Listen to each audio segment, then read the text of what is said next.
Bom, eu sou Roberta Paraguaçu, secretária-geral do CONRERP1, o Conselho de Relações Públicas do Rio de Janeiro. E hoje o nosso bate-papo é com o presidente do CRT-RJ, que é o Conselho de Técnicos Industriais do Rio, o Cirnei Braga. Eu aproveito para reforçar que essa ação é uma parceria entre os conselhos regionais do Estado do Rio e estamos gravando uma série de vídeos para falarmos abertamente sobre as questões relacionadas à pandemia, para esclarecer os nossos profissionais e também a população com informações dadas diretamente pelos especialistas das diversas áreas regulamentadas, além de disseminarmos também boas práticas e principalmente boas notícias, né? Afinal de contas, a gente está no meio de uma crise e o que a gente precisa muito é de boas notícias, né? Bom, mais uma vez eu também lembro aqui que qualquer dúvida que vocês tenham, vocês podem deixar nos comentários e a gente responde. Eu marco o Cirnei, marco a equipe dele, do CRT, ou qualquer coisa eu mesma respondo, dependendo do que seja. Tá bom? Cirnei, muito obrigada pela parceria. É ótimo ter você aqui com a gente, ter o CRT como parceiro. Eu que agradeço. E aí, fala um pouquinho para todo mundo, até mesmo para mim, como é que um pouquinho de você, né, da tua profissão, né, da tua trajetória, da tua especialidade aí, também um pouquinho do CRT, que aliás é um bebê, né, entre os conselhos. O CRT foi criado recentemente, né, em 2018, não é isso? Isso. Então, aliás, é uma luta histórica, né? A gente sabe que a questão da indústria tem uma força gigante na nossa economia, né, na nossa vida. E por incrível que pareça, o conselho não existia um conselho de técnicos industriais. Então foi criado recentemente. E, enfim, fala você que você é o cara do conselho dos técnicos industriais. Então fala aí um pouquinho para gente. Roberta, primeiro agradecer esse momento, acho que é importante para que a sociedade como toda saiba quem é o CRT e quem são os técnicos industriais. Na verdade, a gente sempre comenta que o que seria da indústria sem o técnico, o que seria da manutenção dos equipamentos, de tudo sem os técnicos industriais. Nós somos os que metemos a mão na massa. E é evidente que nós pertencemos a um sistema que era o sistema Confea-CREA, que pensa a engenharia e agronomia. E, claro, evidente, a gente da área da indústria é envolvido muito com a questão da engenharia. E os técnicos são aqueles que, na verdade, executam, né, todas aquelas tarefas. É um profissional que é especializado, qualificado, né, a nível de profissional, e, por essa razão, nós temos que ter responsabilidade técnica, tá? Nós temos que ter realmente, no entendimento, sermos qualificados efetivamente, tá? E entender que o seguinte, que a gente também tem o problema de colocar a vida dos outros em risco também, se executarmos mal a nossa função, vamos dizer assim. E aí, Cirnei Braga, eu fiz até uma escola técnica no Rio de Janeiro, chamada Itu Antiga, mas eu comecei em Furnas Centrais Elétricas em 1973, quando eu tive que, na época, fazer uma escola técnica, porque eu não era um técnico especializado conforme a Lei 5524. Eu era apenas um profissionalizante, mas tive que passar por um concurso e passei no concurso para Furnas, depois eu fiz escola técnica. Aí sim me tornei um técnico, tá, em eletrotécnica. Aliás, é o maior quadro de técnicos existente na nossa categoria de profissionais da indústria, é o técnico em eletrotécnica. Nós somos praticamente 50%, né? E então eu trabalhei em Furnas e me aposentei em Furnas. Me aposentei em 1998, cumprindo, nós tínhamos a tal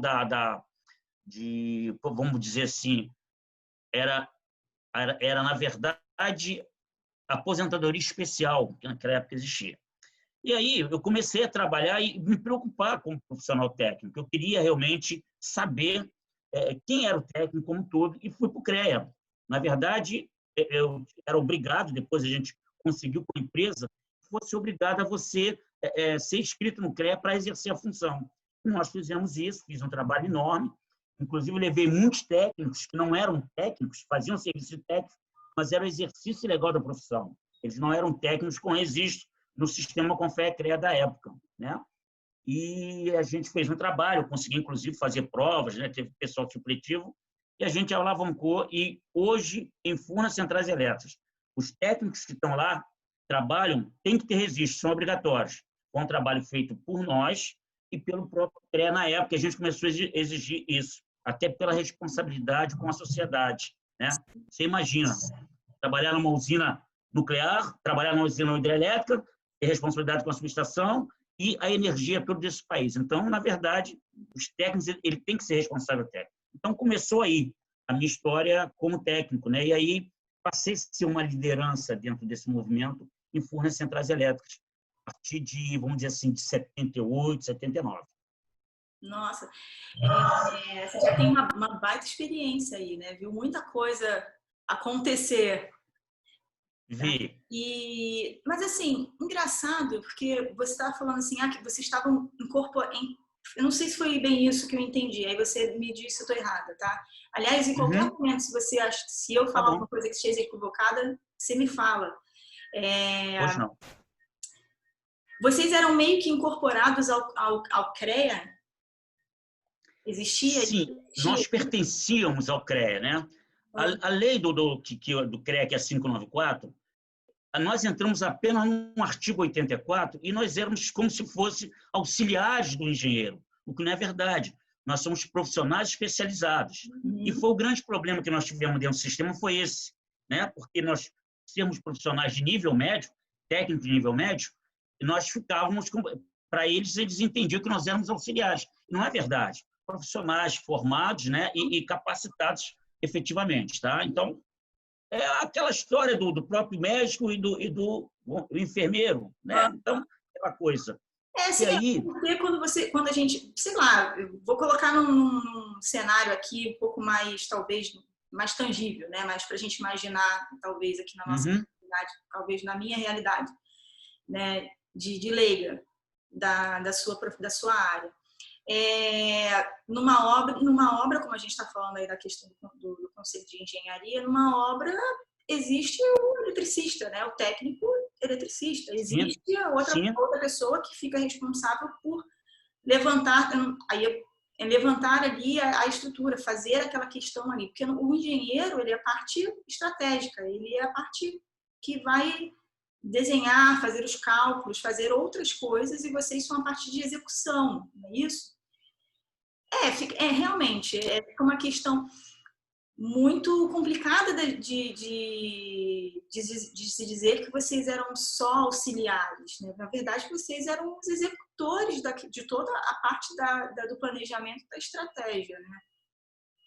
E, Roberta, uma das razões até do nosso desmembramento, quando a gente saiu do sistema Confea-CREA, foi exatamente por isso. Valorização profissional, e nós temos uma lei própria, a 5524 de 68, é uma lei que foi criada, né, para os técnicos do chefes. Nós existe um decreto, que é o 90.922, que realmente nos dá essa prerrogativa de projetar, de executar, entendeu? De fiscalizar. Então, todas essas está lá na lei. Então, só que o conselho anterior, o sistema Confea-CREA, ele não nos deixava atuar como tal, dizendo que nós não tínhamos... E a gente estudou isso nas escolas técnicas. As nossas escolas técnicas são excelentes, principalmente os IFES, né, que nós temos. Tem outras escolas técnicas que são particulares, também são boas. As do Estado são escolas técnicas de primeira qualidade, né? A gente vê aí o nível delas. Então, a gente sentiu desvalorizado totalmente. E aí nós começamos a perder, inclusive, mercado de trabalho, porque nós tínhamos o chamado sombreamento, né? O que nós podíamos e o que nós não podíamos. O que nós podíamos estava na lei, mas o outro conselho dizia que não podíamos. Quer dizer, a lei está acima de qualquer coisa, não vai ser uma decisão, né, do seu conselho que vai sobrepor a lei, isso não existe, né? Sim. Então, esse foi um grande problema que nós tivemos. E chegamos à conclusão, e essa luta é desde 68, chegamos à conclusão que nós tínhamos que criar nosso conselho. Foi uma mobilização nacional sensacional, né? E eles achavam que nós não tínhamos a capacidade de conseguir. porque nós estávamos brigando com os poderosos. O sistema Confecre é um grande, né? Um grande sistema, né? É evidente. Então, é isso, tem ideia. Nossa. Essa questão, até falando sobre a questão da responsabilidade, né? Porque vocês tinham uma grande responsabilidade na execução, mas, enfim, eram sombras de outra profissão, né? Que era mais privilegiada, digamos assim, né? E todos com a sua importância. E, de fato, você tem toda a razão. Todos os profissionais, eles, nesse sentido, que são executores, que estão ali no que a gente pode dizer de linha de frente de alguma área que tem uma importância e um peso muito grande, independente do setor e do segmento, né? Eu posso falar de mim. As relações públicas, por exemplo, as pessoas, antigamente, na sua época, por exemplo, não sei se você conhece relações públicas desde essa época, mas relações públicas lá em 70, 69, que foi inclusive quando o nosso conselho ele foi criado, a gente tinha uma relevância, a sociedade, né? As empresas sabiam o que de fato eram relações públicas e as atividades que a gente fazia. Né? Existia, então, essa diferenciação, esse conhecimento sobre as diferenças das nossas profissões dentro da área de comunicação. E já faz algum tempo, algumas décadas, que não mais. Né? E nós, dentro de comunicação, somos, por exemplo, a única profissão que é regulamentada, porque nós somos os únicos que podemos e temos autonomia, a responsabilidade técnica, como você estava falando, para executar certas atividades de comunicação, porque a gente está envolvendo reputação da empresa, que é uma coisa delicadíssima. Quantas empresas não foram derrubadas aí por causa da sua reputação? Né? Gerenciamento de crise, enfim, N coisas voltadas para relacionamento institucional, que são aí os públicos de interesse, e a gente pode falar de públicos de uma maneira geral. A gente está falando de governo, a gente está falando de outras entidades como nós, aqui ó, a gente se relacionando, a gente está falando de imprensa, que é hoje a mídia, a gente está falando de todo mundo, né? E isso é uma responsabilidade grande quando a gente pensa e reflete sobre isso. E as pessoas ainda não entendem. Então, assim como vocês, a gente também tem essa luta aí de compreensão e de resgate aí dessa aceitação em relação ao nosso compromisso. Enfim.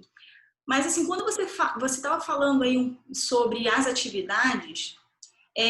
para de repente aqui o pessoal que não é da tua área, que assim, a gente sabe que o pessoal da sua área vai assistir esse vídeo, mas quem não é da sua área também vai assistir, fala pra gente um pouquinho dessas atividades, por exemplo, porque assim, quando eu penso em técnicos, eu penso, por exemplo, em soldadores, eu penso em indústria, eu penso logo em navio, em grandes atividades nesse sentido.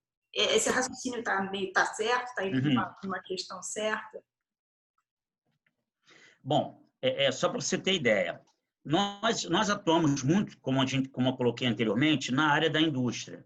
E na indústria, nós temos, inclusive, até técnicos na indústria química, nós temos técnicos dentro da indústria petrolífera, inclusive chefiando as plataformas, né? Sendo responsáveis pela exploração do petróleo. Né? Nós temos, dentro da questão principal, que é hoje, que é a questão da saúde, equipamentos hospitalares, nós temos que ter técnicos de eletrotécnica, técnicos de eletrônica, técnicos de automação, técnicos mecânicos, diversos tipos, eletromecânicos. Nós temos, para você ter ideia, 119 modalidades profissionais de técnicos.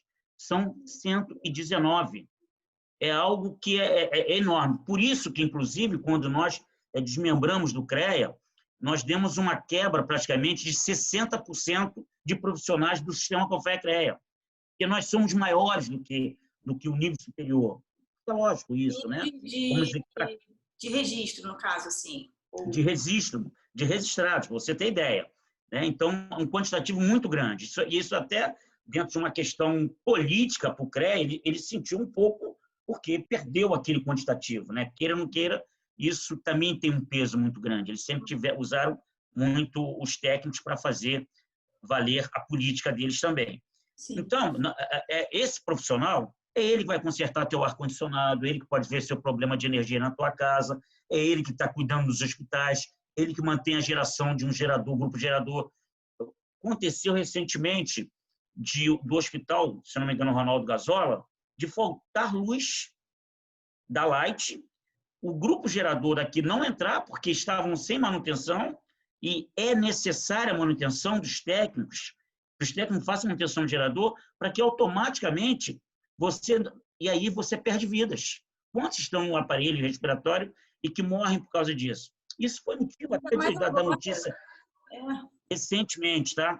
Então, a gente mexe com muita coisa. Então, a área da aviação, a gente tem técnicos muito envolvidos. Tudo que você vê dentro da aviação, nós temos os nossos técnicos que cuidam.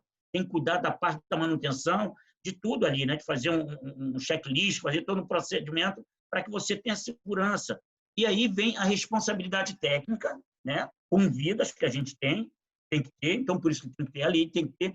E a gente ficava submetido a uma segunda ordem que não era a realidade do que os técnicos são para a sociedade, entendeu? Entendi. E aí você falando, citando esse exemplo aí do hospital, que é justamente o momento que a gente está, né? E aí a gente vem aqui, puxa para o nosso bate-papo, né? O tema do nosso bate-papo, que é justamente a pandemia. Dentro do setor industrial, dentro da atividade de vocês, qual foi o que a gente pode falar desse impacto aí, dessa crise, da doença?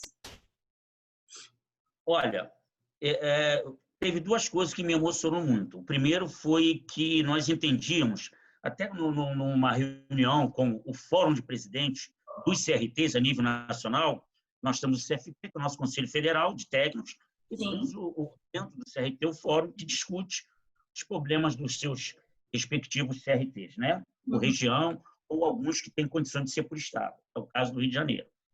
Aí essa ideia surgiu nós conversando de que nós poderíamos estar ajudando, atuando na questão da pandemia, o que nós poderíamos colaborar. E aí a ideia nossa foi criar o Técnico em Ação, da qual a gente começou a convocar os técnicos por e-mail, né, pelo nosso site, pelo Zap, por tudo para aqueles que queriam se trabalhar como voluntários, e o nosso conselho ele não pode pagar para isso, porque é uma autarquia federal, mas se como voluntário quisesse participar, né, para que a gente pudesse estar recuperando equipamentos. E aí, para surpresa nossa, nós imediatamente tivemos quase 600 técnicos que se colocaram à disposição. Agora você vê, né? Correndo risco também, né? Porque ele vai para um hospital, mas eles se disponibilizaram para fazer esse momento. E nós hoje já estamos fazendo um trabalho espetacular de atendimento. Para você ter ideia, já há 11 hospitais no estado do Rio de Janeiro. Só para você ter ideia. Mas aí, por exemplo, aí os profissionais, vocês fizeram essa convocação, os profissionais eles se colocaram à disposição do conselho, e aí vocês mapearam as instituições, ou as instituições entraram em contato com vocês para vocês fazerem algum tipo de suporte, de conserto e tal, porque a campanha de vocês é base nisso, né? Ou tem vários outros nichos? Tem. Só para você ter ideia, nós começamos a participar parece que tinha um grupo de risco, comissão de risco, que estava dentro da Secretaria de Saúde aqui do Rio de Janeiro, né? E do próprio Ministério da Saúde, e nós estivemos participando dessa discussão. E nós colocamos à disposição para que o que a gente pudesse estar ajudando. Mas quem mais fez parte disso foi a Viva Rio, né? que entrou de frente com isso, nos abriu espaço, mostrou a gente para a sociedade e para as instituições de saúde, né? Os hospitais, maternidade, tudo isso. E aí, a partir daí, a gente começou os contatos para ver qual a necessidade, o que teria. E aí, sim, nós montamos uma comissão, ela iria nos hospitais, ver aquilo que nós teríamos condições de fazer, né? Tivemos alguns problemas que a gente entende que alguns respiradores, mesmo com o processo de higienização, você tem que fazer para que você faça a manutenção, tem que fazer isso, tá? Tem que ser profissional especializado em equipamentos hospitalares. Somos nós, os médicos dos equipamentos hospitalares, para você ter ideia. E aí, nós conseguimos parceria com a Land Rover, Jaguar Land Rover, conseguimos o próprio Senai estar junto com a gente, a própria Fijan, e a gente montou essa equipe de trabalho. Nós já consertamos em torno de, vamos dizer assim, 115 equipamentos hospitalares, né? E eu até digo, né? De repente a gente está salvando 115 vidas a cada dia a mais, né? Porque a gente está, apesar do que está acontecendo aí, que os respiradores que vêm não funcionam, os respiradores que foram comprados não chegaram, toda essa questão, né? Mas a gente está fazendo a nossa parte. A gente queria fazer até muito mais, principalmente na questão dos respiradores. Nós temos equipe, nós podemos fazer isso, e nós temos empresas também nós estamos fazendo esse elo de ligação. Nós temos técnicos dentro das empresas que estão trabalhando nos respiradores, consertando respiradores. Para você ter ideia, na Land Rover a gente vai entregar 58 respiradores funcionando. Olha, são 58. O governo compra 600 e Banda Vista chega a 50 e não funciona 50, para você ter ideia. Entendeu? A gente está numa situação muito complicada, né? Porque a gente também precisa deixar uma coisa clara aqui, né? Nós somos autarquias federais, isto é, nós somos instituições governamentais. E apesar de sermos líderes dos nossos conselhos, a gente, como instituição, a gente precisa ser apartidário. Então, nenhum dos nossos bate-papos aqui, lembra, é que é importante deixar claro, né? Nenhum dos nossos posicionamentos aqui, do que a gente está falando, é a favor ou contra qualquer questão política. A gente está falando aqui de uma maneira apartidária.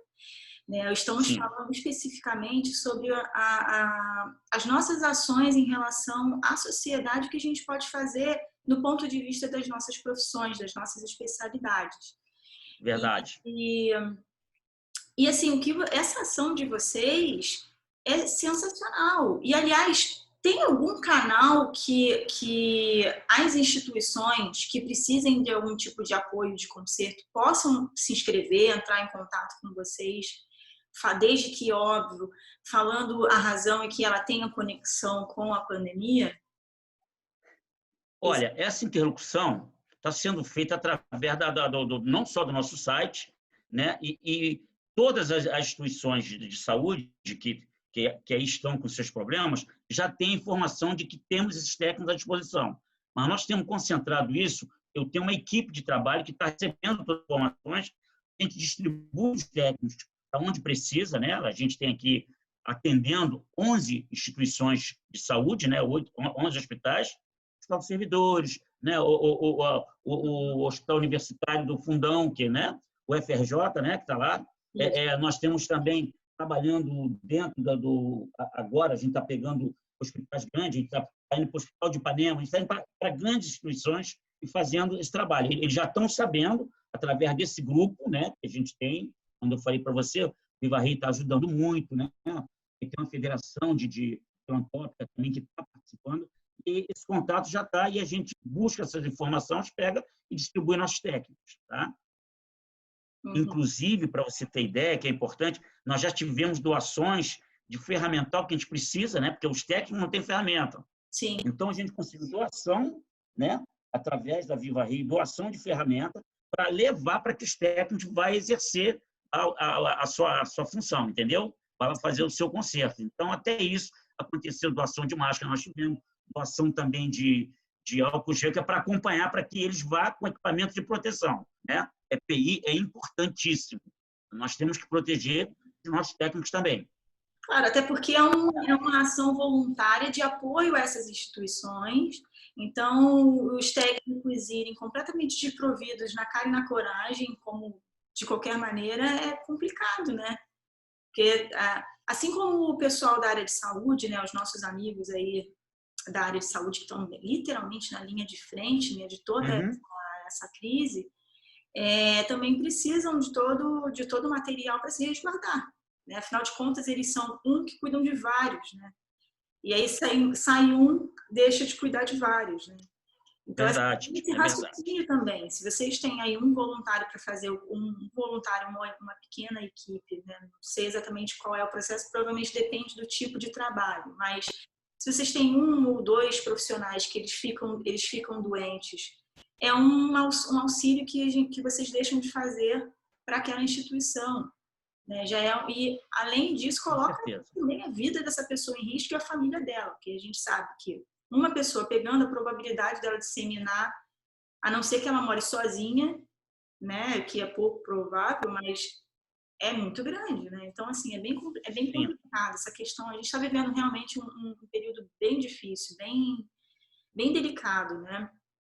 Mas a gente falando sobre essa questão, inclusive, né, seguindo essa linha aí de raciocínio que a gente, né, do nosso papo, sobre essa questão de proteção dos profissionais, né, dos nossos profissionais, até eu já estou dentro do conselho de técnicos industriais, eu falando nossos profissionais, são eu também. Mas você também pertence, tá? Vem com a gente. A gente estamos todos juntos, né? Mas eu coloco já dentro do conselho já.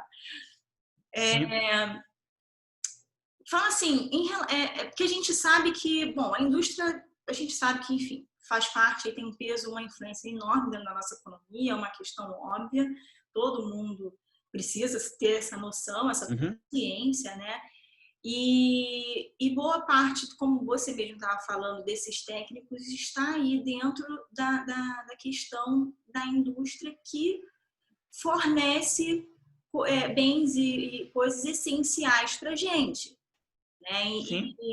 Então, o que você consegue dizer para a gente dessa relação do trabalho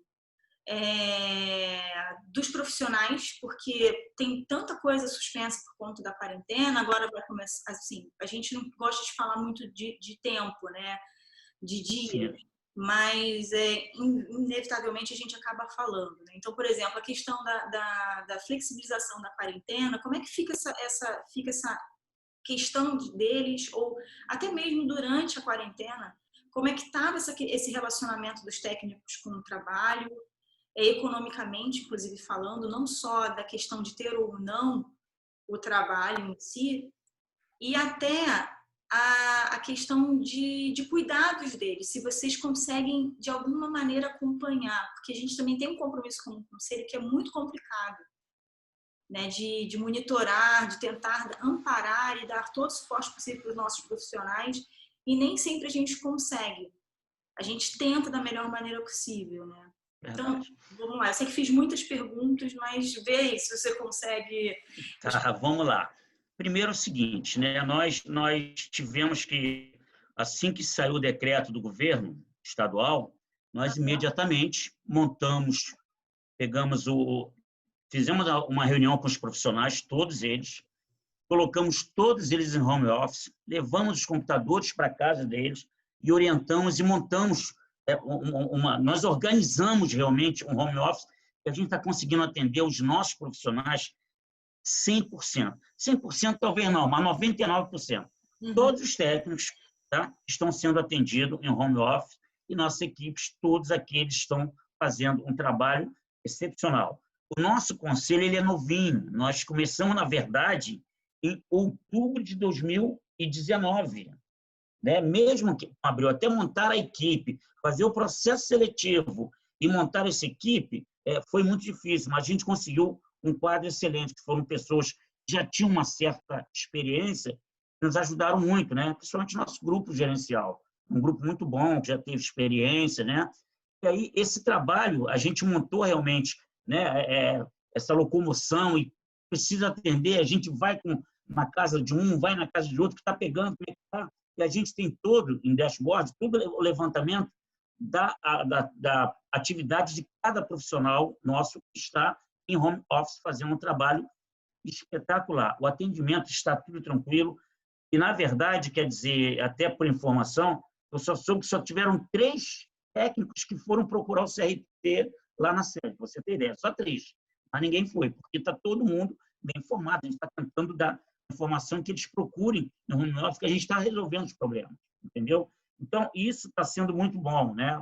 E o trabalho está tocando. Então, a gente não está parado. Nós estamos atendendo a sociedade, estamos atendendo também os nossos profissionais, estamos aqui fazendo a nossa orientação que foi dada de fique em casa, home office. Entendeu? Estamos fazendo isso. Não, que bom. Aqui, esse movimento de digital, né, da transformação digital, né, da migração do físico Isso. para o digital, o Conherp 1, a gente pode dizer que foi o primeiro conselho a fazer essa transformação digital, né? A gente Que fez legal. na reta final de 2019, do ano passado, e a gente pode afirmar que nós somos 90% digitais, e fazemos basicamente todos os nossos atendimentos e processos hoje dessa forma. É porque, infelizmente, né, como nós somos uma autarquia federal, a gente também fica muito preso por alguns tipos de leis, de RNs, de É burocracia. A verdade. gente sabe como é que, Verdade. afinal de contas, a gente sabe como é que é o nosso país, né? A gente tem muita Sim. burocracia na parte governamental. Então, a gente sabe exatamente como é que é essa migração aí, né? A diferença é que a gente fez com o tempo, a gente não fez no susto, como muitos tiveram que fazer, né? Como você, já que Nós, por exemplo. aí para dar um jeito. Mas conseguiram, que bom, né? E isso é fundamental, né? A gente ter essa capacidade de resiliência, de se adaptar, né? De não se abalar com o caos, para mais resolver, ter o foco aí na solução.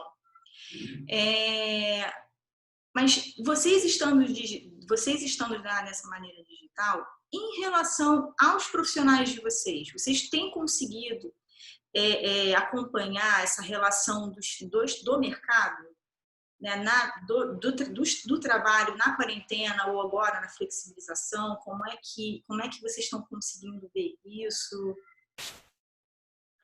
Olha só, a nossa categoria de técnicos, eles são empregadores, são empregados, trabalham em setor privado, trabalham em setor público.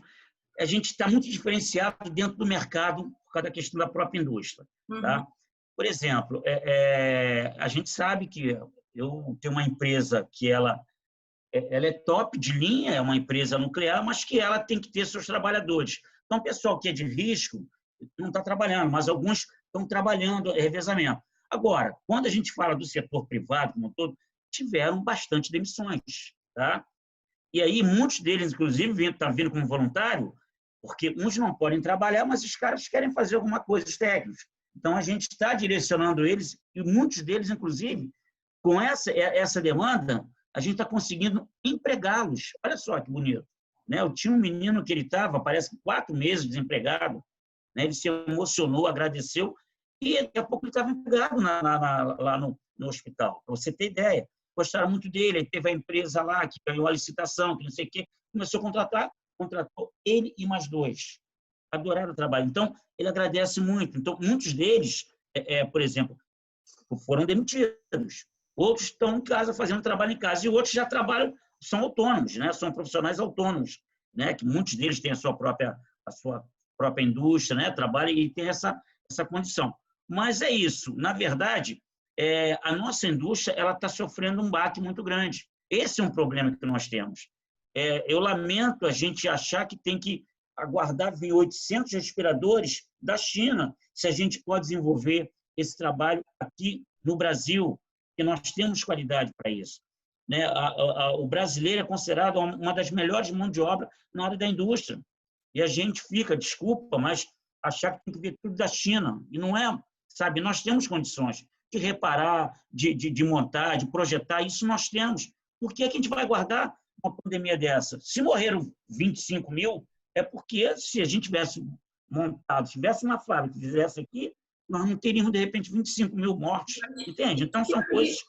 Esse tempo de produção, não, tudo bem. o tempo de produção que você está falando, que a gente tem essa capacidade, não só de instrumento físico, né, de pessoas, mas também de material, a gente conseguiria colocar isso dentro de um cronograma e fazer isso num tempo muito mais rápido que simplesmente receber como encomenda, importação?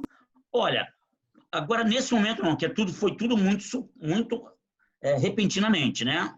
Ninguém conseguiu. Né? A própria China, que se tinha lá de um montão deles, lá, os respiradores, morreu bastante gente. Tá? Então, essa coisa muito de imediata, talvez a gente não conseguisse. Mas ideias surgiram. Se você eu posso te mostrar um projeto de que alguém que fez um projeto muito rápido, muito simples. E a gente queria, vamos pegar esse projeto, pelo menos num primeiro momento você consegue dar uma aliviada na situação, essa coisa mais técnica, mais colocada do jeito, ela é uma segunda etapa, mas a gente conseguiria, pelo menos, diminuir esse sofrimento, esse quantitativo de morte, com certeza. Capacidade nós temos, indústria nós temos, profissionais nós temos. E por que a gente tem que fazer, tem que vir de lá para cá? É isso que a gente não consegue entender, tá? Não, eu te entendo bem. É porque, assim, realmente, tava tudo... enfim, a gente sabe que a gente não tem aí na nossa cultura, né? A gente não tem... Não estou falando isso de governo, não, tá? Não, tudo bem. Eu estou falando dentro de uma visão. Eu estou falando de uma maneira geral. Tanto como de maneira governamental, como também de maneira privada, né? Tanto público quanto privado. Sim. A gente não tem uma cultura de fazer muitas reservas, de fazer planos para crises, para problemas, né? Infelizmente, a não ser até, de repente, grandes empresas que têm um pouco mais essa questão estratégica mais na veia. Mas a gente não tem essa cultura, né? E eu estou te falando isso porque planejamento estratégico, gerenciamento de crise faz parte da minha área. Os relações públicas, eles são os detentores dessa atividade, né? De fazer esse planejamento dentro de crise, fazer essas previsões, entre aspas, junto em apoio e colaboração com todos os setores de uma empresa. Não é só o de comunicação, né? O de, tipo, se acontecer isso, como a gente vai se posicionar e como a gente vai responder para a imprensa ou para a comunidade. Não é só isso. É a relação com todos os outros setores e como a gente vai agir caso algum problema aconteça. A gente não tem exatamente essa cultura dentro das nossas instituições. Sim. E como você falou, fica muito complicado fazer tudo no susto de pronto, né? Isso a pandemia pegou todo mundo de surpresa. Ninguém esperava que todo mundo fosse ter a dimensão que teve, né?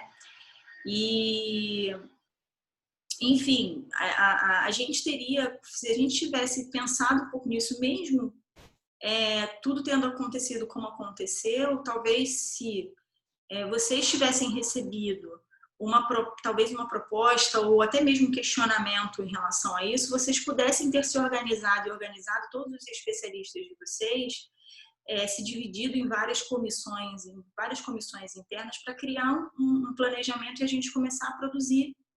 Sim. Mas você acha que tá muito tarde? Porque, assim, eu tenho uma visão, né?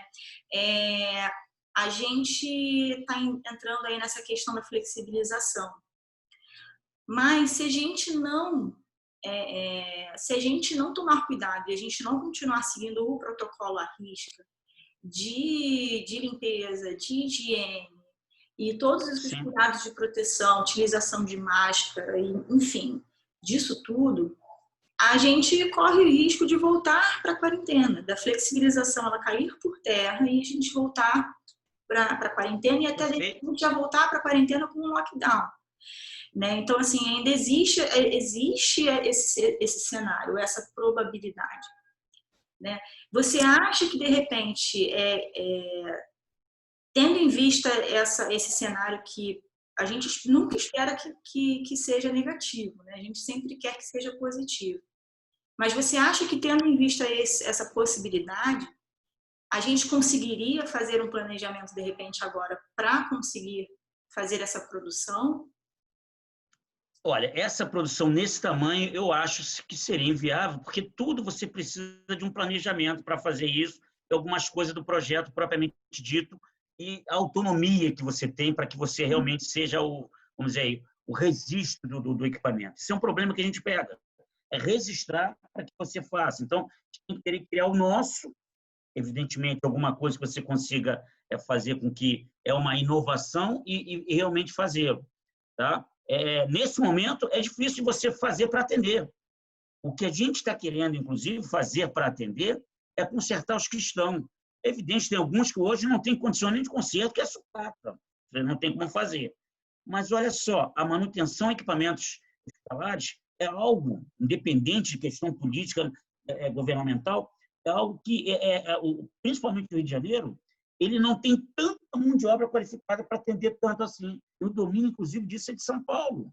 Então, a gente vai ter oportunidades aqui de especializar profissionais, a gente já está trabalhando isso, na área hospitalar, de equipamentos hospitalares, né?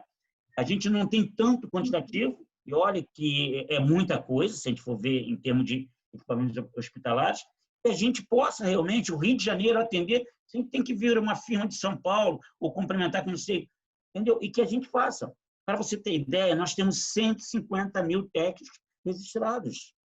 E essa oportunidade, a gente consegue, poxa, porque, na verdade, não é só um respirador.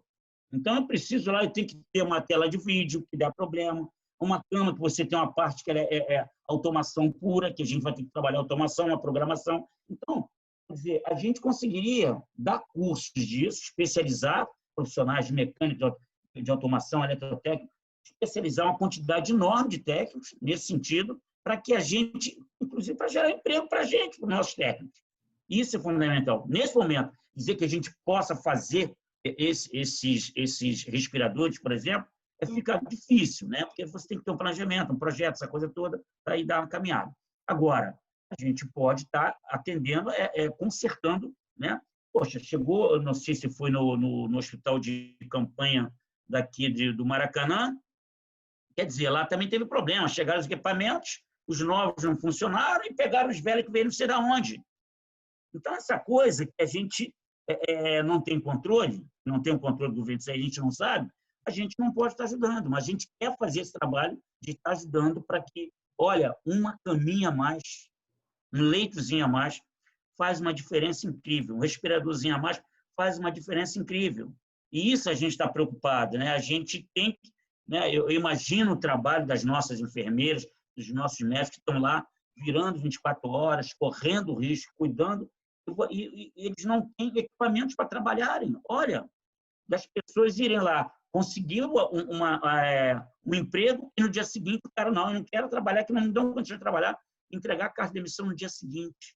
Sim. Então, essa preocupação é uma preocupação que nós temos que ter, né, com a sociedade. A gente está aqui para fazer o trabalho para a sociedade. Nós, exclusivamente, atender a sociedade no nosso país. Isso a gente vai estar sempre nessa luta. E a gente tem que ter muito em mente, né? E aí a gente está falando, é claro que a gente está, eu vou reforçar isso porque eu preciso, né? A gente está falando aqui como líder dos nossos conselhos, né, profissionais, mas a gente precisa ter em mente como sociedade que nós somos um grupo e a gente precisa pensar no grupo. A gente não pode pensar individualmente, né? Então é uma coisa cíclica. O que os médicos precisam de equipamentos? Os enfermeiros precisam de equipamentos. Quem cuida e faz a manutenção desses equipamentos? Quem fornece esses equipamentos? Né? Então, é uma cadeia, né? Nós vivemos assim, um depende do outro. Nós dependemos uns dos outros. Então, a gente está falando aqui como profissionais, a gente está falando aqui como sociedade, todo mundo tem que fazer a sua parte, precisa fazer a sua parte, senão a gente não vai sair dessa quarentena nunca. E a gente precisa ter isso em mente, que as profissões elas também estão, de alguma maneira, ligadas, conectadas. Né? Então, bom, a gente também já está aí, já chegou na nossa reta final do nosso bate-papo, senão também não tem fim. A gente vai ficar aqui tendo assunto, vai ficar falando aqui eternamente, né? O que não falta é assunto para a gente falar, né, Sidney? Com certeza. Então, esse talvez seja o recado aqui do encerramento aqui do nosso bate-papo. A gente precisa pensar como um conjunto.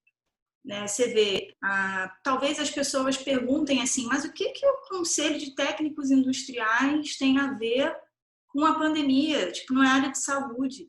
Gente, estamos todos conectados, né, não, Sidney? Estamos todos conectados. E é isso que a gente tem que ter em mente, tá bom? Vamos todos fazer a nossa parte. Cirnei, muito obrigada, tá? Você quer deixar aí o Eu site, falar o site do conselho, deixar aí o WhatsApp, alguma coisa assim? Sim, vamos lá. Na verdade, a gente tem o nosso site, que é www.crt-rj.gov.br. Então, lá a gente tem a página muito boa lá para a gente fazer o contato com quem assim desejar, né? A gente está na Avenida Passo 120, segundo, terceiro e quarto andar. Estamos à disposição de quem precisar na área hospitalar, né, dos técnicos que estiverem precisando fazer contato com a gente através do nosso site, através do nosso Zap. Tá? O nosso site tem tudo lá.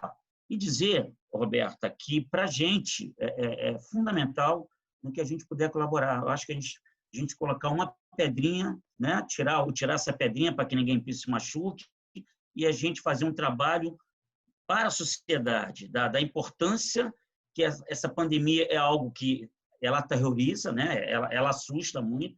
Eu estou em casa, quietinho também, vou resolver alguma coisa, volto, estamos. Mas, de qualquer forma, né, muitos também precisam ir trabalhar. A gente sabe que muitos dos serviços essenciais têm que ir trabalhar. E a preocupação é que todos realmente se cuidem, né? Todos têm que se cuidar muito nisso, que é para que não aconteça...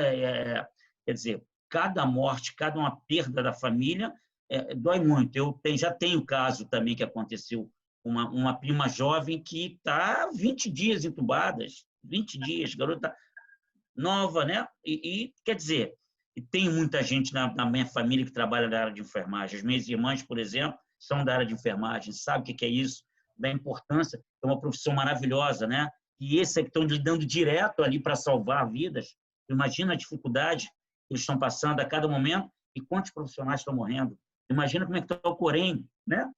Nessa batalha aí, né, que está, também o próprio CREMERG também, né? Da dificuldade que está tendo com a saúde, do jeito que a nossa saúde está sendo tratada. Isso tem que ser visto. Isso a gente não pode esconder. A nossa saúde, né, ela está realmente um caos. A gente está vendo aí. Não é um problema é um problema geral, né? Não é do mundo. Eu acho que ele é mais do nosso Brasil, que não cuida da saúde, né? A saúde não é o primeiro plano. O primeiro plano é a economia. Eu não estou aqui fazendo política, estou dizendo que eu acho, eu não troco vida por economia, por dinheiro.